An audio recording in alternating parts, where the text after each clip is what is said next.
بسم اللہ الرحمن الرحیم۔ جنات کا قبول اسلام اور بارگاہ رسالت میں جوک در جوک آمد۔ رسول اللہ صلی اللہ علیہ وسلم طائف سے واپسی میں مقام نخلا پر ٹھہرے۔ نصف شب کے قریب حضور علیہ السلام نماز پڑھ رہے تھے کہ نصیبین کے ساتھ جن خسا، مسا، شاسرہ، ناصرہ، ابن العرب، امین اور احزم آئے۔ انہوں نے نماز میں رسول اللہ صلی اللہ علیہ وسلم کی قرات سنی اور اسلام لے آئے۔ وہاں سے واپس آ کر اپنی قوم میں تبلیغ میں مشغول ہو گئے، اور جنات میں یہ 7 افراد تھے جو سب سے پہلے رسول اللہ صلی اللہ علیہ وسلم پر ایمان لائے۔ اس واقعے کا ذکر قرآن کریم کی ان آیات میں آیا: وَإِذَا صَرَفْنَا إِلَيْكَ نَفَرٌ مِّنَ الْجِنِّ يَسْتَمِعُونَ الْقُرْآنَ۔ نصیبین کے جنات کا وفد حضور علیہ السلام کی خدمت میں۔ کعب بن اخبار رحمۃ اللہ علیہ کہتے ہیں کہ جب نصیبین سے 7 جن اسلام قبول کر کے بطن نخلا سے اپنی قوم میں واپس آئے تو 300 جنوں کا وفد حجون میں آ کر رکا، اور احقب نے رسول اللہ صلی اللہ علیہ وسلم کی خدمت اقدس میں سلام عرض کیا اور کہا کہ حضور، ہماری قوم کا ایک وفد آپ سے ملاقات کے لیے حجون میں حاضر ہوا ہے، شرف بازیابی عطا فرمایا جائے۔ رسول اللہ صلی اللہ علیہ وسلم نے فرمایا، رات کو حجون میں ملاقات ہوگی۔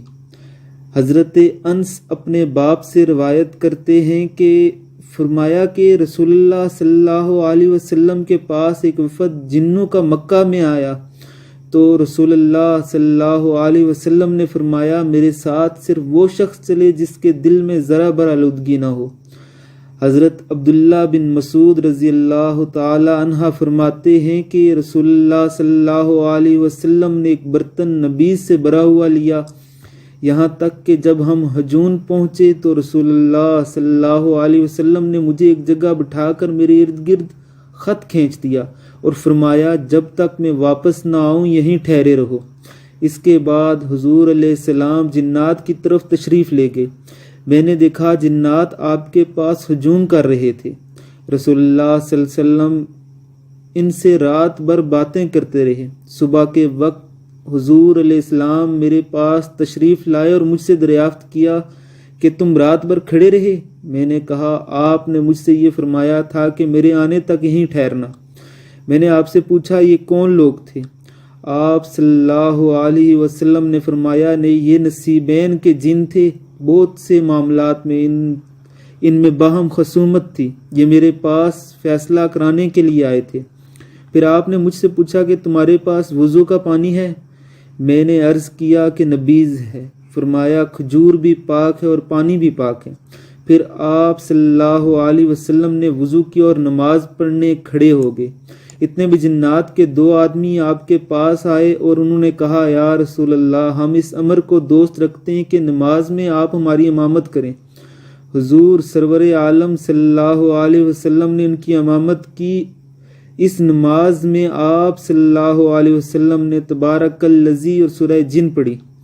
جب رسول اللہ صلی اللہ علیہ وسلم نے سلام پھیرا، حضرت ابن مسعود رضی اللہ عنہ کہتے ہیں کہ میں نے رسول اللہ صلی اللہ علیہ وسلم کو دیکھا۔ اس کو طبرانی نے روایت کیا ہے۔ باقی روایت میں ہے کہ رسول اللہ صلی اللہ علیہ وسلم نے فرمایا کہ ان لوگوں نے مجھ سے کہا ہے کہ ہم بہت دور کے رہنے والے ہیں اور انہوں نے زیادہ راہ طلب کیا۔ حضور صلی اللہ علیہ وسلم نے فرمایا کہ گوبر تمہارے لیے کھجور اور ہڈی تمہارے لیے گوشتدار بن جائے گی۔ ان لوگوں نے عرض کیا، حضور، لوگ ہماری غذا کو خراب کر دیں گے۔ تو آپ صلی اللہ علیہ وسلم نے ہڈی اور گوبر سے استنجا کرنے سے منع فرما دیا۔ حضرت عبداللہ بن مسعود رضی اللہ عنہ کہتے ہیں کہ روشنی ہو جانے پر میں اس جگہ گیا جہاں رسول اللہ صلی اللہ علیہ وسلم رات بھر رہے تھے، تو وہاں 70 اونٹوں کے بیٹھنے کے نشانات پائے۔ طبرانی اور ابو نعیم کی دوسری روایت میں ہے کہ حضرت عبداللہ بن مسعود رضی اللہ عنہ کا بیان ہے کہ ان جنات کے جسم پر کوئی کپڑا نہ تھا، اس کے باوجود ان کی شرمگاہیں نظر نہ آتی تھی۔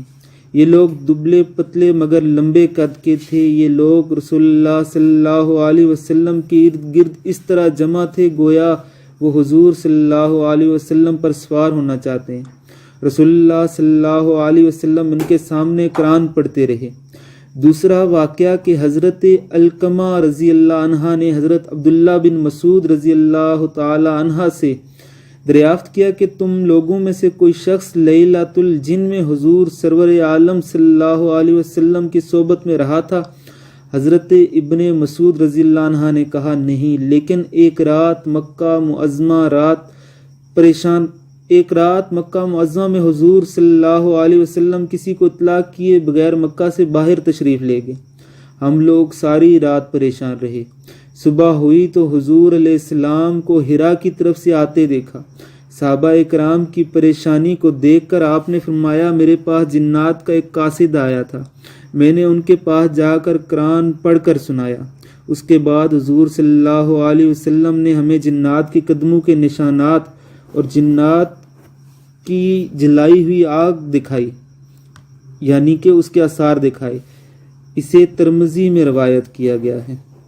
اللہم صلی علی محمد وعلی آل محمد کما صلیت علی ابراہیم وعلی آل ابراہیم انک حمید مجید۔